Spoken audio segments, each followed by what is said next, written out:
قائد اعظم جب London university میں تعلیم حاصل کر رہے تھے تو ایک انگریز پروفیسر ان سے شدید نفرت کرتا تھا۔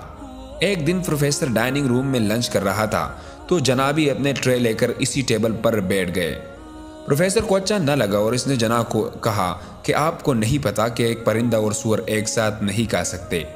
قائد اعظم نے پر اطمینان لہجے میں جواب دیا کہ آپ پریشان نہ ہو، I will fly to other table، یعنی میں دوسرے ٹیبل پر اڑ کے چلا جاتا ہوں۔ جناب کے اس جواب پر پروفیسر کو بہت غصہ آیا اور اس نے انتقام کا فیصلہ کیا۔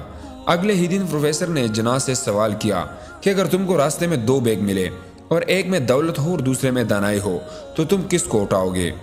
جناب نے بغیر کسی ہچکچاہٹ کے جواب دیا، دولت۔